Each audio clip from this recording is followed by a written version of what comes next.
Hello, horrorphiles. You're listening to Dissecting Horror, examining the anatomy of fear in film, television, and literature. In this episode, we're dissecting the genre of found footage. I'm filmmaker Stephen Aguilera. I'm writer and performer Kelsey Zukowski. In our society of grotesquerie and loathing, if you will. I will, and we hope you will subscribe for more, won't you? Found footage is a cinematic technique in which all or a substantial part of the work is presented as if it were film or video recordings recorded by characters in the story, and later found and presented to the audience, according to Wikipedia. Popular examples include the Blair Witch Project, Paranormal Activity, Cloverfield, and more recently, Late Night with the Devil. Found footage is one of the most hit-or-miss subgenres of horror. There are far more found footage films that come off as one-note, lazy, and style over substance than those that utilize the gritty, erratic style to successfully complement a gripping, suspense-fueled story that offers a lingering eeriness in the viewer. Iconic trailblazers like Cannibal Holocaust and the Blair Witch Project perhaps honor the definition of found footage best, presenting it as if it were a captured account of true terror that its subject managed to get on film, now being presented to us. While they are very different films, they both leaned into public's fear and fascination of horrors that they believed could have really happened.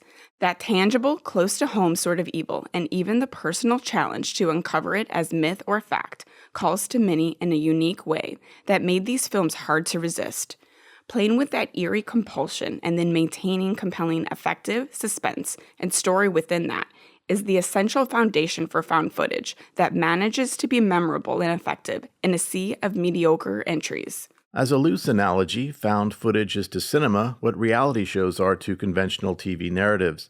This perceived sense of reality makes it more impactful, and as the name implies, more real, regardless of how fantastical its premise might be. This idea expands the found footage subgenre into a broader category one might call reality horror. With this broader inclusion, one can integrate things not so previously classified. Take the 1938 Orson Welles radio broadcast War of the Worlds, famous for convincing listeners that Martians were actually invading Earth, inciting widespread panic. Though presented as a live report and not as found recordings, it still fits my reality model. Note here that a defining characteristic of found footage is that it tends to depict scary events, which even the 1938 War of the Worlds broadcast contained. The ordeal recorded also includes an effort to film what was happening, despite the perils involved in doing so. That the footage survived, as often the only witness to what happened, makes the loss of its creators somehow more chilling or poignant. It acts as a testament of their will to survive by preserving this record so others might be spared. The Blair Witch Project and more recently Paranormal Activity are two of the most profitable horror films, sending a sign to studios, aspiring filmmakers, and anyone with a camera that they could strike gold through a similar formula. While making a film and getting it out there in the world is never easy, the subgenre is one of the most conducive to the idea of making a film that is easy, quick, and profitable, which of course triggered an oversaturation of found footage films of varying quality and originality. From an independent perspective, it's wonderful that the popularity of the subgenre paved the way and encouraged filmmakers and novices with lower budgets to create. Visually and technically, it is one of the most forgiving styles of filmmaking. Looking more unpolished and amateur can even make it seem all the more raw, gritty, and intimate. It has the artifice of something easy to do, but in many ways found footage can be even more challenging for filmmakers to create a film that grabs its viewers. Many focus on a small group of characters in a fairly understated setting, with things slowly escalating. While this can be easier to work with and accomplish with a low budget, having a story or set of characters that don't grip the audience in this form is far less forgiving than a film more drenched in gore, action, and macabre flair. Each moment you have to continue to grip and enamor the audience, whether due to the character's story, deeper layers, striking realism, or mystery, and often through a very minimalistic, less is more approach. Even for fans of the style, the shaky cam and grit of the images seen can get old quick if that's all there is. As with any other form of story, if all you have is the style and not the substance, it will fall flat, or at the least be forgettable. Circling back to my reality TV analogy, it and found footage have the benefit of being much cheaper to create, yet can be just as engaging, if not more so. Being inexpensive to produce has long been a plus point of horror film production anyway. The found footage format is also the most accessible for anyone to make, since it can be achieved with the smartphone you have on you right now, while potentially being just as impactful as a $50 million production. I might even argue that the crappier the footage, the more effective it comes across. One may not even have much filmmaking understanding, while that in itself could lend to a more authentic feel, since characters in the story usually have no such experience either. In fact, something too polished could detract and feel fake. Case in point, when DreamWorks purchased the rights to Paranormal Activity, they had the intention of remaking it with a bigger budget. But after responses to test screenings where some audience members were too scared to remain, they changed their mind. It's worth mentioning that Oren Peli, the director, was a software designer with absolutely no film production experience. Yet Paranormal Activity is considered one of the most successful films of all time. It was shot for 7 days at the director's house for $15,000, earning $194 million at the box office worldwide. An unpolished documentary style can also make for a more unpredictable, frantic feel, which aligns nicely with anxiety. Security footage, with its degraded quality and detached viewpoint, offers a cold eye to what we are witnessing. Perhaps the most iconic shot of M. Night Shyamalan's Signs glimpses an alien captured on home video during a child's birthday party passing their house. Well, I, for one, am definitely thrilled that they didn't decide to reshoot Paranormal Activity with a bigger budget. Really, when I'm looking at not just what is a good film that's found footage, but what is an example of found footage that really utilizes that subgenre and that grittiness and the building tension and the minimalism and doing a lot with that. I think Paranormal Activity is one of the strongest examples that I can think of. And I actually, not that I never would, but I have purposely not watched any of the sequels, because one thing I think was so great about it was just so resourceful and doing so much with so little. And it was that minimalist style, I think, that made it so great, in my opinion. The film features realistic, largely likable characters to follow, played by no-name talent and presented by a first-time director. The film nailed absolutely biting tension through the ticking timestamp and small but incredibly effective creepy reveals. It oozed resourcefulness, creativity, and the art of the scare that was far more impactful than many big-budget horror films full of CGI ghosts in your face or overly exaggerated, forceful jump scares. Even though post-Blair Witch, audiences weren't going to necessarily believe a found footage film was real, it still managed to bring on a fan phenomenon, partially because it still was feeling very grounded, fresh, and triggering one's fear response even in a safe fictional setting. In many ways, that tantalizing feeling of tension and awe in a safe setting digs deep into the appeal of horror for many. I saw it in its limited release when they were trying to create word of mouth through the Demand It in a Theater Near You campaign.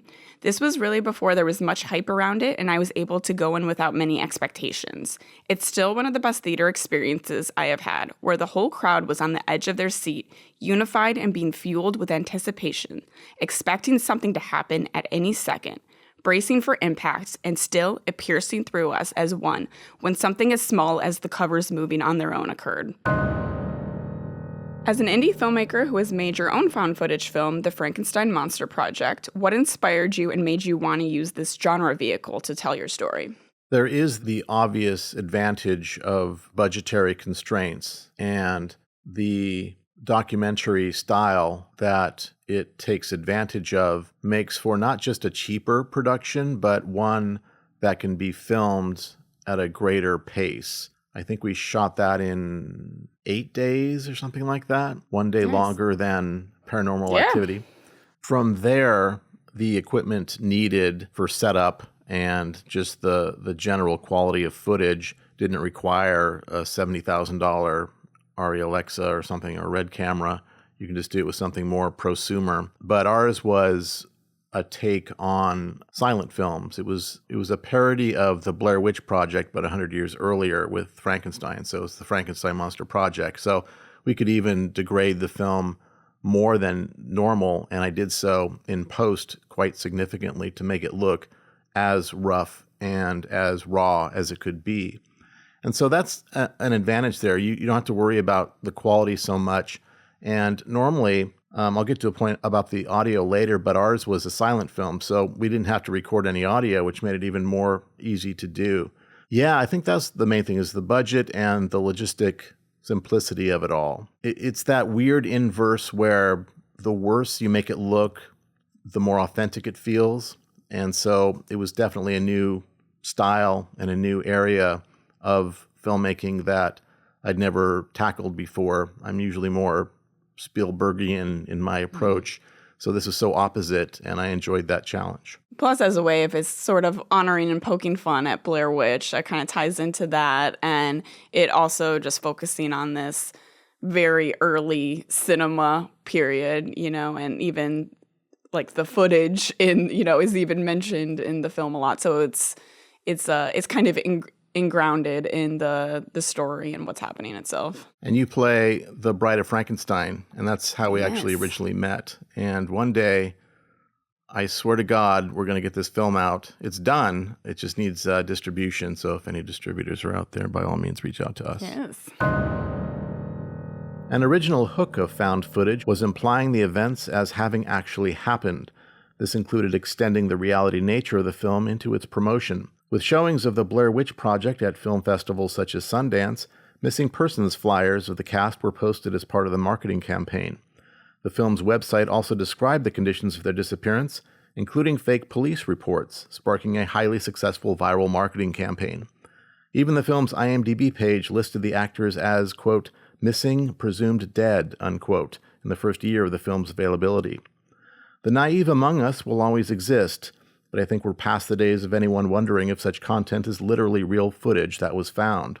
Yet, even with that pretense laid aside, I think it's interesting that the format is still so effective. Yeah, it seems like there is a certain fascination, really even horror films, just based on a true story, even half the time when it's very, very loosely, based, that still, people get more excited for that. There's something that could really happen. I get just more grounded in, even if we're not believing this is actual fact found, uncovered by, police investigation, that it's maybe presented more in a format that feels like it's very personal and intimate, and it could be almost as if we are there with the people documenting it. There's something about reality itself, if that could be included, whether it's based on true events, it could be horror, it could be some other genre, it doesn't really matter. That as a hook, I think, is very enticing to people. And I think this whole reality nature of found footage and that broader genre I'm calling reality horror tends to be so effective, especially with horror, because the events are so supernatural or far-fetched or generally dramatic that, wow, if that really happened on any level, then it's even more compelling. But when we have, let's say, the Amityville Horror, which I think the Warrens were present for and sparked the whole initial craze about back in the, whatever it was, 70s. 70s, yeah. It was a far stretch, a far cry from the actual events if you know what really happened. And so once that spell is broken and you get how far things are taken from the events that were really there, you get more jaded about things, and it doesn't quite mean the same thing. But as a kid, I was like, wow, this is amazing. This actually happened. You believe like everything, all the dialogue, every word was spoken by the actors, was spoken by the original people. And now it's mostly bullshit, but it is a compelling hook. Yeah, it's interesting, especially when, to your point, when it takes these supernatural or otherworldly sort of threats, and it's a way of kind of like grounding it or making it more close to home, it seems like. I think some of them that there's like a few films that focus on more of the, I guess, like monster or natural disaster sort of a thing that I think do kind of connect or hit a little bit more.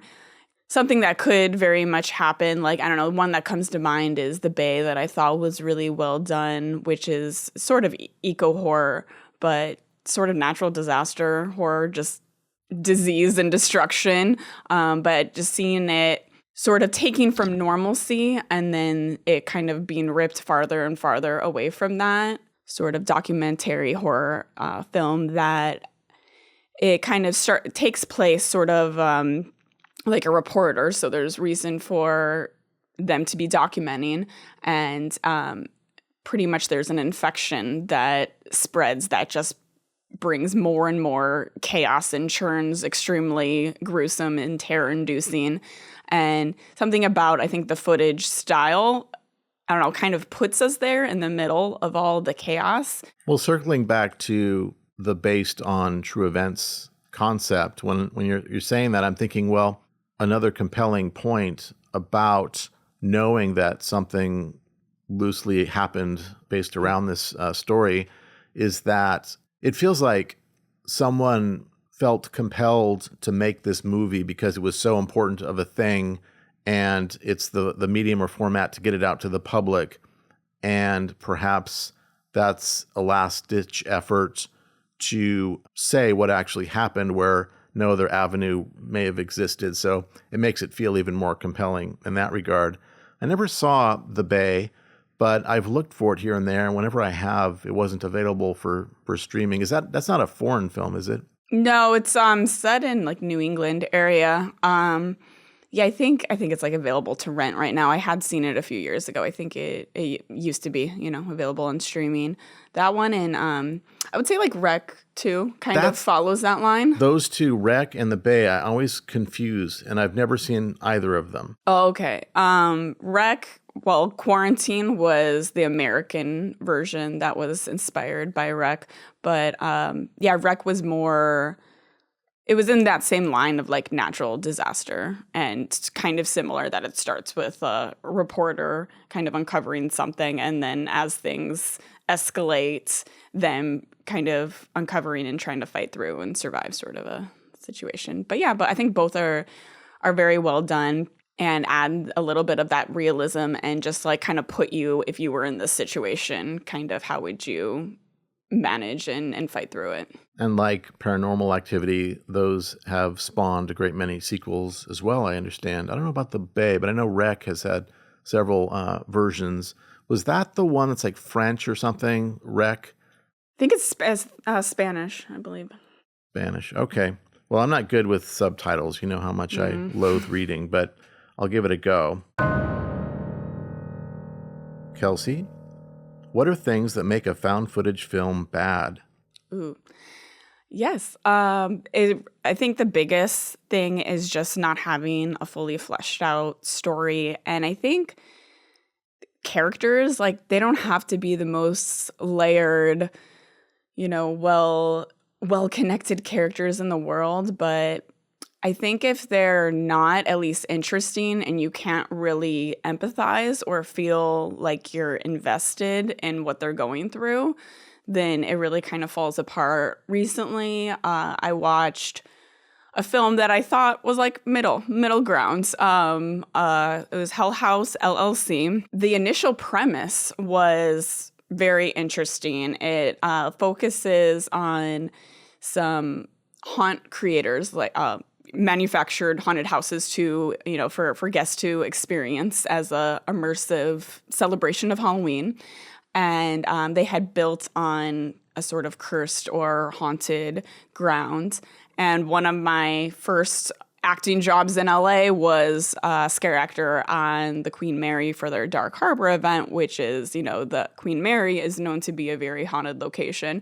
So there was that connection there. But also I think haunted house kind of depictions are a little underutilized subject matter within horror. Like, there's been a few films that have taken on that subject matter, but like hardly any ever seem to really dig enough into the potential in those themes and to show, I guess, like kind of like a compelling perspective and even like the psychology that I think is very inherent and very interesting. Actually, another found footage that fell a little short of that but had that potential was The Houses That October Built. That one, similar, focuses on haunt enthusiasts looking for like the most like edgy, extreme haunted house that end up getting sort of hunted by these malicious, mysterious kind of characters. For both of them, the initial intrigue was strong, but they just didn't offer realistic and interesting enough characters or dig deep enough into anything that really clung onto those layers and the compelling elements. With just a little bit more development, it would have been far more interesting and strong entries in the found footage subgenre.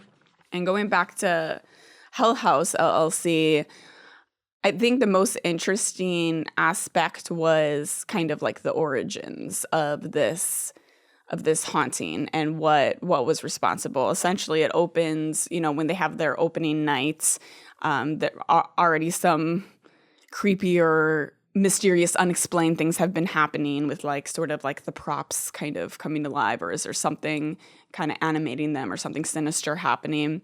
And they have this opening night that goes horribly wrong and people are injured. And it starts off kind of like a documentary, like mystery series of like what really happened that night, because they have footage that's been uploaded on YouTube, and just a lot of people have like looked into this case and no one can really like say what happened.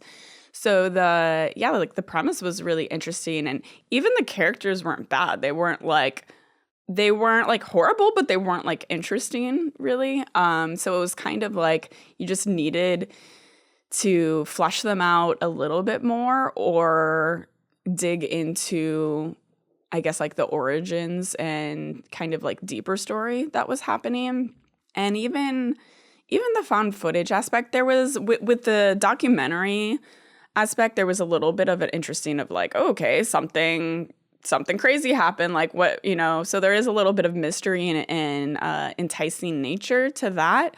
But other than that, I didn't really feel like the found footage style like added anything. For me, there wasn't really any like creepy moments like Paranormal Activity, for example. I think key differences there was I mostly found the characters likable enough where I cared about them and what they were going through, and I wanted to see them at least document this horror that they were, certain was terrorizing them. It brought alive those like little moments better it created tension really well, where you were just every second you were expecting something to happen. You're like, okay, what's it going to be? I'm ready. And so this didn't really have that strong biting tension, and even moments where you're like, oh, that prop moved or something creepy happened there. I don't know. For me, it just didn't really have any impact. So again, it's not like a horrible film. And there are many sequels and a prequel, which I have heard the prequel is a bit better. But also when you get where the first film, you're like, there's a lot of issues or things that could have been better with this. It doesn't necessarily inspire you to watch like 4 more movies to get to that good meat that you wanted in the first one. You bring up a point that I think is important to bear in mind. I spoke of anybody being able to shoot a found footage film with their cell phone or whatever, but those technical aspects of filmmaking, you can get away with something very low tech, but you still need well-written characters that are believable, but you need to have performers to relay those performances in a way that are actually believable. Mm-hmm. And that takes actually something of a talented actor whose job it is to portray fictionalized characters in the most believable way possible, or else your found footage film isn't going to seem very real at all. And there are some people, like in real life, we all know people who are kind of bland, and we know people that are more charismatic and interesting, and you want to just sort of be in their space or just watch them do whatever they do. And those people are not necessarily abundant in society. So my caveat is that if you're going to make a found footage film, you need to cast it with people who are really talented, or who at least are interesting people to look at or watch do whatever it is they're doing. So that's probably going to be your biggest challenge. Yeah, and I think another one that comes to mind where I think the characters were really pretty much ruined the film for me, to be honest, was VHS. Did you ever see that one? That's a third one that I confused with Rec and The Bay. Yeah, VHS, overall not horrible, but especially in the first segment, oh my God, the characters were like some of the worst I think I've ever experienced in horror cinema. They were just that like really, really annoying, tedious. Like, obviously, you're like, okay, we're probably just like building up to like some satisfying deaths or something. But it's like I couldn't even enjoy that. Like, every minute of that film was just like pain inducing just to like endure these characters. It's also an anthology, so it's like I feel like with anthologies, it can be hard to really get the right mix where it complements and kind of interweaves and doesn't feel just like, here are 3 separate shorts that are, all horror, or in a found footage style.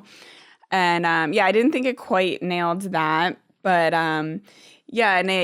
I think if you're not going to have likable characters, because that's fine. Not every set of protagonists like you have to be super invested in, but at least either like the story or like the villain, you have to create like a very interesting, enticing villain. So then you're rooting for that. But if you just are just annoyed or just don't care or are so detached from every single person you see on screen, like it's hard to care about anything or for that as a story to have any impact at all, which I think is definitely strong actors and being believable, especially in the style that's very like grounded and we're being presented as if these are real people and this is just, an adventure, that they went on of trying to document and then in many cases, horrible demise kind of befalling them. So yeah, if there isn't some investment or realism there, I think everything just falls apart. And on that realism, while kind of improv can be conducive, I think also some filmmakers will almost see it as sort of like an easy way out, or like, yes, with the style, it's forgiving and can be kind of very rough and gritty. But like I've also, like years ago, I've also, auditioned for things where essentially there like was no script or foundation or like, like there should at least be, okay, this is kind of what's happening in this scene and you start here, there's this challenge, there's this beat, and then this is kind of like how you come out of it. Like if you're going for a very heavy improv style, because it can add to some realism. But I don't know, I feel like I've seen it just as a case a lot of times where it's like, okay, well, we'll just let them do whatever, and it without, again, it's like not creating that story or substance and just kind of, I don't know, just viewing it as like, oh, this will be an easy, quick film sort of a thing. Found footage presents its own unique sets of problems, which require creative solutions so that the completeness of the story can be satisfied in a way that showcases the characters sufficiently both visually and audibly. It's trickier than you might think, since one must plausibly capture everything necessary for the story in a way that doesn't feel contrived or distracting. I have found that you can be as sloppy as you want with the visuals, but the audio still needs to at least be decent. Nothing will torture an audience more in a bad way than audio which is challenging to make out or grates the nerves. Now, I was watching Paranormal Activity fresh a few days ago. I didn't get through it all, but I did notice that the sound wasn't great. It sounded more like the just whatever built-in crappy mic that was on the camera. There wasn't necessarily a system where everybody was mic'd up. But I would say that was barely minimum working. But any worse than that, I think it would have been more painful, especially if you had to really strain to make out what people were saying. Yeah, and I think, like, again, some that are just forgettable. But, over the years, I've definitely watched a lot of lower budget, indie. And it's not that indie is always the problem, because like VHS, I think, was a bigger budgeted film and it still had those story issues. And really, I think it also like really overdid like the shaky cam thing. Like, I think that's kind of definitely a downside to found footage is like, also, I think like Blair Witch was so iconic and did so well. I think for so long, there was just so many people just essentially copying that. So there, wasn't the originality, and they're like, oh, there was this kind of memorable moment in Blair Witch, so we'll just kind of do that same thing. But yeah, even there's like even some good films that like I don't have the best experiences with, because it's just like sort of headache inducing, and like, there's a little bit of like putting you into this hysteria and this, just total fear, as if you were with these characters running for your life from something you just saw. But I think when it's overdone, it kind of just ruins it and kind of takes you out and just makes you almost like more detached from the film. Motion sickness can be an issue. Even when we're shooting Frankenstein, I had this balance I was trying to strike where the camera's built-in stabilization was activated, but I was still doing it handheld. So it wasn't like all the micro jitters were taken away, but there's still some degree of movement. And when I was editing that thing, oh my God, I was so sick to my stomach because of all the swish pans and all the rest of it. But yeah, that's a problem. And there's a handful of scenes in Blair Witch where things are really hysterical and the camera's flying all over the place, but they're few and far between. And even with like Jason Bourne films where you have this sort of these action sequences where things are just moving around so much, you don't even know which guy has the knife or whatever. And you have to really deal with that, not just while you're filming it, but in the edit, and be very cautious because there are a lot of people who just have very weak stomachs and they just can't deal with that sort of. Even Edgar Wright was talking about that when it comes to his Cornetto trilogy with Shaun of the Dead. I think in this case he was talking about Hot Fuzz and all of his transition shots and whatnot. They're just too much for some people, and some audiences, people were getting up and leaving because they were just too sick. And wow, really? That was pretty minimal. That was just the I transitions. love that film, but I never noticed anything Me neither. sickening about it.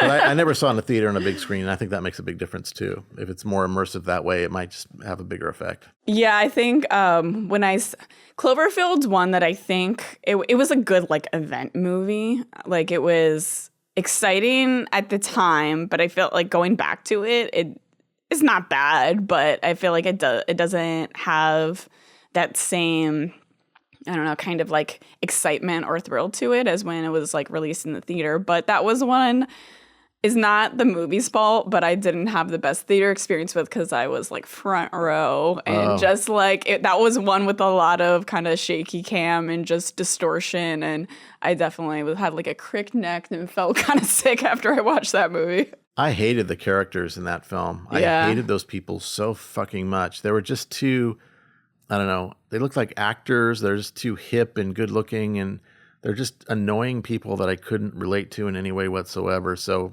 yeah, I can see that. It seemed a little Hollywood, depiction of something that's supposed to be grounded and more personal that I don't know if that was something that stood out to me at the time, but yeah, that's reasonable.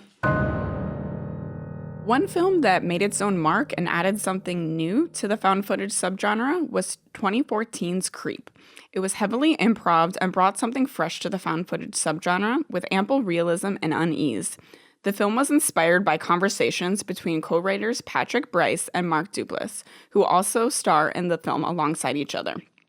Especially considering Duplass's mumblecore roots and the inherent understanding the two had on what they wanted to create, it is understandable that they would be able to create such a cohesive, naturalistic, tantalizing character study of a man who feels equally unhinged and sympathetic that escalates into something more invasive and predatory.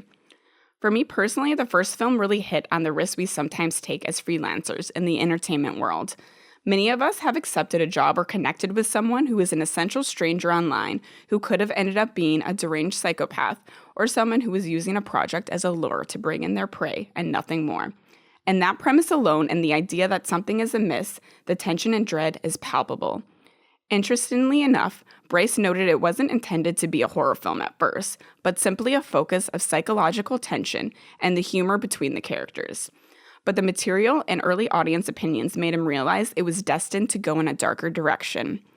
Its sequel, focusing on a struggling YouTuber who willingly aligns herself with a serial killer to bridge the gap and capture something that people can't scroll past, tapped even more into the modern age occupation, an obsession with serial killers, documenting everything in our lives and finding a sense of a voice and importance through an audience's acceptance. This aspect is connected at its core to found footage style and, in fact, going beyond that style to offer subtle commentary and exploration around the motivation. That in itself makes it a worthy contribution, not just choosing this as the vehicle and style to tell the story, but to peel back its layers and look at the motivations and psychology of the subject and documentarian impulse. One of the most recent angles on found footage is utilizing the video chat and online presence era, with films like Unfriended and Host, which also add subtext of the climate they reside in, such as touching on things like cyberbullying and the divide, isolation, and fear in the early pandemic. In this, the footage and social media style is an integral part of it and a piece of the story it's telling. While of the two, I felt Host was a stronger film, both build great suspense, creativity, and strongly execute the less is more craft. Currently, found footage can be expressed in a great many ways. In addition to smartphones, home video, documentaries, security cameras, and news broadcasts, we now have webcams, dash cams, traffic cams, infrared cameras, body cams, helmet cams, hidden cameras, 360 cameras, and drones, among many others. And these days, the numbers of people continually filming themselves in public justifies further that found footage content should exist, much more so than over a generation ago when the genre first gained popularity. Yeah, I definitely agree. And I think while there's nothing wrong with just choosing the found footage style and making a good film with that style, I think to kind of have your own voice and identity as a found footage film, a good instinct is to add something to it, whether it's a commentary on something you see in humanity or going on in the world, or, you know, any number of things. But I think that's some of them that stand out now more, that we have so many of a very specific formula that didn't really work and didn't stand out. I think the ones that kind of go that extra step to kind of uncover something different, like, you know, to your point of, yeah, we definitely are growing as society more just obsessed with sharing everything and documenting, and the likes and appreciation and followers and all of that, that if anything, it would it almost makes it more realistic and likely that if something horrific was happening, that you would want to share it and put it out there in the world, even more so than when it was just having a video tape that someone might uncover one day. Things are evolving to a point where, yeah, we're in a much different time now, and social media has done a great deal to affect things in a way that's intrinsically darker in so many ways, and that, like you say, lure for likes and attention and validation, which our podcast has none of. No. But we'll get there one day. An early form of reality horror can be found in creepypasta, which emerged around the same time found footage gained notoriety in the late 1990s and 2000s, though the term itself came about around 2007, I believe. A creepypasta is a horror-related legend which has been shared around the internet. Originally, it had as a common theme the notion of being left behind by some anonymous author, passed along through internet forums as a warning to others. Like found footage, many would question if they were real. According to an article on Medium.com, quote, because of the anonymity, users would often copy and paste text to these forums, either to share something they found with a larger community as inside jokes, or convince others that these things actually happened to the original poster, unquote. From this copy-paste practice on forums was born the term copypasta, which further morphed into creepypasta when shared among horror communities. These days, creepypasta, as with found footage, is understood to be fiction. At this stage, creepypasta has become a catch-all term for any horror content posted to the internet. For someone who reads so much and ingests so much content horror-related, we haven't talked much about creepypasta. Is that something that sort of went under your radar? I can't say I've read many. That's weird. And for me to be the guy who's sort of the antithesis to you, like all the different mediums that you take in, whether it be reading, books, whatever, for me to be the one who's in creepypasta and you to not, feels like somehow you missed the boat, or just something like what happened there? Never really. I mean, I know of his existence, but I was never like, ooh, let me check out all the top creepypastas. It's interesting. I would say I'm more like, I mean, if I'm going to read something, it's usually going to be a novel or series. So maybe there's an element of being more invested in overarching, longer developed narratives. I guess if there was a creepypasta related to, I don't know, something I was writing or something like that, I would definitely look into it and read it. But yeah, I can't say I've just like scrolled forums and read all the creepypastas, but hey, it's cool and interesting, and I think it taps into fears and any number of things from cultures to kind of local legends. So yeah, interesting, and props for it existing. Kelsey, what makes a good found footage film for you? I think there's a few elements which we've tapped into a bit. I think creating this kind of like very compelling, on the edge of your seat tension and unweaving mystery and kind of playing off people's fear and fascination, I think is a really key part of it.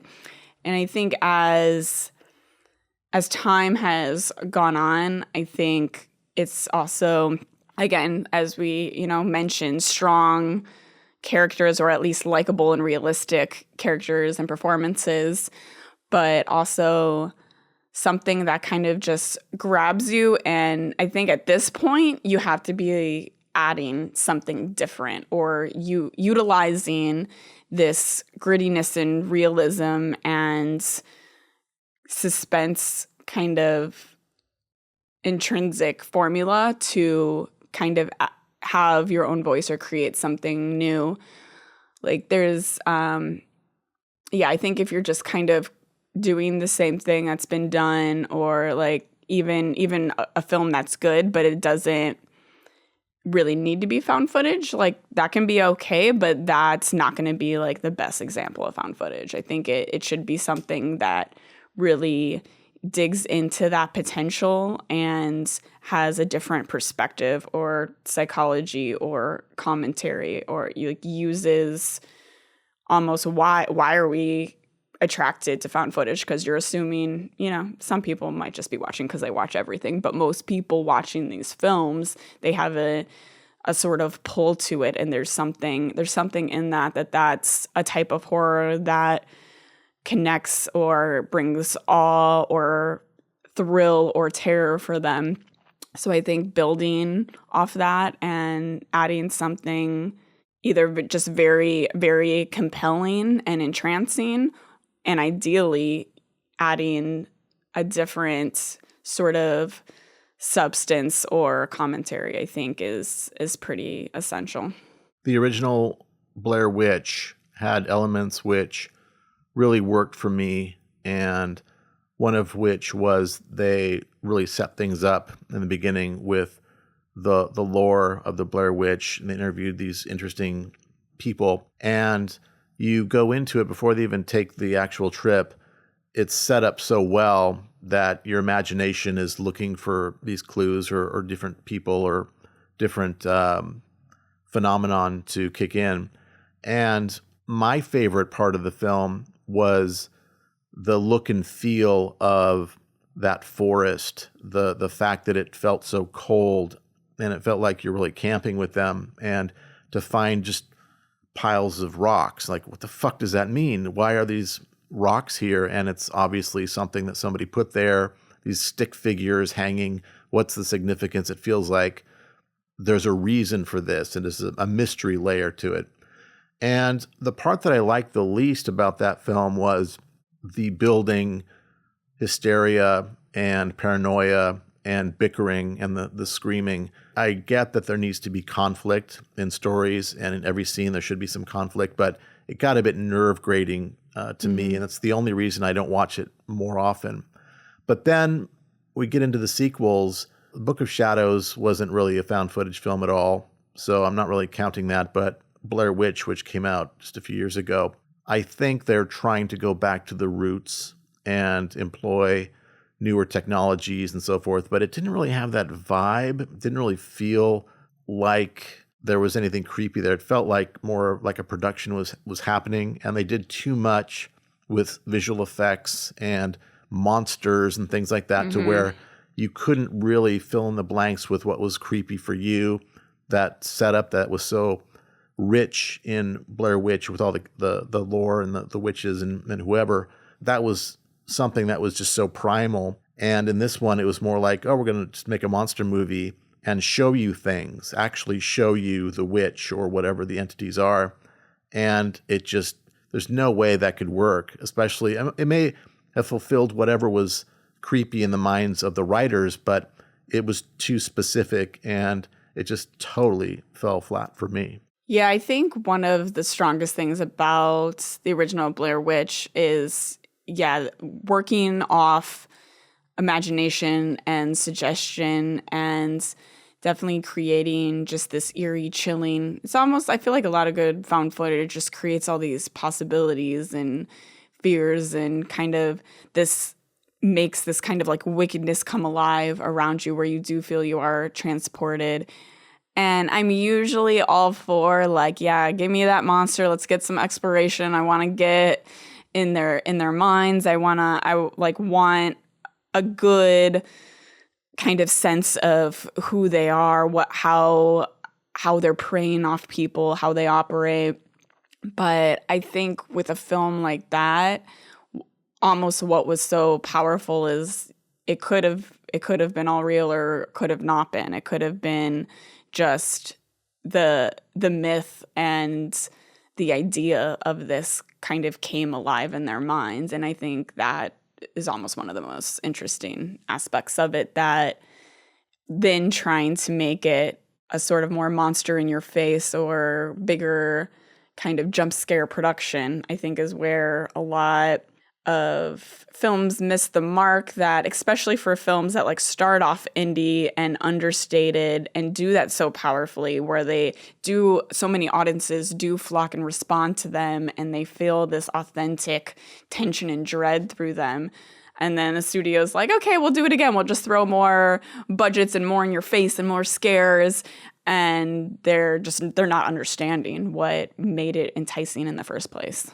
Yeah, they try to make it bigger. And I think what worked so well about the previous one was it was just based on local legends and, like you say, imagination and so forth. But it started off as something relatable that campers could relate to. Anybody who's gone camping or been out in the woods could just sort of feel that sort of tension. And they expanded it and tried to make it bigger to the point where it was bordering cosmic horror. Like, oh my God, how big are they going to try to make the scope of this thing, which was never really meant to be, and worked better on a more subtle, intimate scale. If you had to, what's your go-to in your mind of, I don't know, maybe like 3 found footage horror films that you're like, wow, this is really like the peak of what the genre is capable of? I'm going to say the Blair Witch Project, minus those elements that were annoying to me, which could have easily been edited out or scaled down. But the performances were quite good in that film. And with that, I tried thinking about this in terms of like, how many have I even seen? Yeah. And I don't ingest as many films as you do. I really like Late Night with the Devil, but is that so found footage? It doesn't really, it's its own sort of fresh thing. Yeah, it almost seems more like there's a documentarian aspect to it, but more just because they're recording this show. It's almost like more behind the scenes stuff, because we're seeing, if it was found footage, we wouldn't be seeing half of that thing that is like during their commercial breaks when half of everything's going down and he's kind of descending more into madness. Right. I did like Paranormal Activity, but I too have not seen any of the sequels. And I'm morbidly curious too, because I want to see, I'm assuming they devolve into something much more generic and less fresh. But I did like that. And what was the other one I was thinking of? I don't know if I can come up with 3, to be honest. Okay. One of my questions for you is, what is your favorite found footage film? Probably the most generically phrased, obvious question I could ask you during such a podcast. Yeah, I think the one that stands out as this is really what is kind of utilizing this style and genre and tension and just kind of like really impressed me and hit with me the most is, as I went into a bit, Paranormal Activity. I think especially I just was like, I'm not really on the edge of my seat with most horror films. Like I might be very engrossed in the story, but I think it was maybe a little bit of the theater, it was like a really good theater crowd. Like everyone was just like, just feeding off that tension and just so invested. And I think I wasn't really expecting much at the time. There wasn't really much hype about it yet when I had seen it. It was just like, oh, there's like it was like a free screening. And it was just like, yeah, there's this found footage horror film. And it was at this really cool theater in Chicago. And I'm like, okay, yeah, I'll check it out. And it was just this very gripping, just very rich suspense fueled film. And I think I just so appreciated how much they did with so little. And I did feel kind of invested and connected with the characters, and it had like a very like real quality to it. Like I could believe that these were real people and this was really happening, like not in actuality, but there's enough. It was an easy suspension of disbelief. It just built upon how powerful those little things can be, and the power of just very well crafting suspense, and just how, I've never really been a big fan of the jump scares that are, the high pitched noise or something, is very quiet and then super loud all of a sudden. It doesn't always take me out of it. It's okay. I understand some of that's going to happen in horror films, but I feel like the horror films that sometimes are the most frustrating can be ones that just completely rely on that's all that it is, that there's no creativity or subtlety or craft in it. And I feel like Paranormal Activity just really created that craft so well, and was just extremely effective with those little things and making them count so much more. That, yeah, it was just very well done. Well, I did like Creep a lot. Mm-hmm. And I will add that comedies can work well. As we know with The Office and Parks and Rec, we have that sort of reality feel, which works well with comedies, but they also work well with comedy horrors like What We Do in the Shadows. Mm-hmm. And Troll, I think, was another really good one. I think that was like Scandinavian or one of those whatever countries, like Finland or somewhere where it's really cold. Yeah. So I'll add those to my list as well. Okay. Yeah, Creep was really... I think it was just so captivating. It was partially Mark Duplass's character and how he played it. You're like... Even when you're like, okay, this is obviously going to go a horrible direction. This guy, like, something's going to turn out bad here. And having a strong feeling that this guy's unhinged. He also had these, like, just this great duality and range where in these little moments where you almost empathize or almost kind of like want to connect with him. But and it puts you in the perspective of these characters interacting with them too. And again, I think for that was very realistic to me, because I'm like, how many times essentially that could have happened? I've done so many shoots with people I don't know who these people really are, where it could have easily gone that route. And I think maybe that makes it hit a little bit more. But I think regardless, even if you haven't, that it's just a fascinating and just very compelling character and tension that they created. Yeah, I can't imagine anybody else playing that character. Just the tension and awkwardness that we're building in every scene, just it definitely captured one's attention. As much as it may elicit groans and eye rolls from more so-called enlightened critics and filmmakers, I like the unconventional thinking and structure that goes into presenting found footage. Despite its over-proliferation, I still consider it a fresh way of telling a story in many cases, though not every story lends itself to that format. For the past quarter century, this subgenre has been considered a passing fad. Perhaps it has run its course for many, but I do think to a greater or lesser degree it is here to stay, as filmmakers find new ways to keep it fresh, while new technologies and creative thinking are applied. Found footage is one of the most divisive and sink-or-swim brands of horror. Many horror fans avoid it completely, while others gravitate towards it with endless fascination. While many films let their potential for something more interesting, layered, and evocative be swallowed up by the found footage tropes and stylistic elements, There are the films that are well done, captivating, and rich with substance and stirring themes of horror that almost don't lean into their found footage style enough and could be essentially the same film without this documentarian setup and aesthetic. There are a few indie successes within found footage, like As Above, So Below, and Afflicted, that are fantastic films with ample layers, substance, constantly weaving and evolving mystery, and a connection with fear and coming to terms with it, that make them incredible, well-done films. While the reason for the footage existing works and is realistic, they are films that would be equally as strong if the filmmakers chose not to go the found footage route with them. They are still films worthy of celebrating, but I wouldn't say they are standouts that truly utilize the subgenre's full capabilities and appeal, or push the subgenre to any kind of new potential. Now, not every film of a given subgenre needs to be an outlier, but it does put into perspective how rare the well-crafted, memorable gems are that have a voice and identity of their own.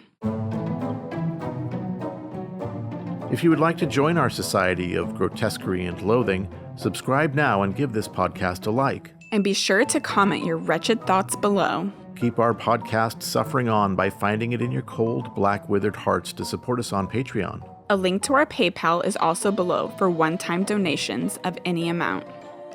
It was nice knowing you.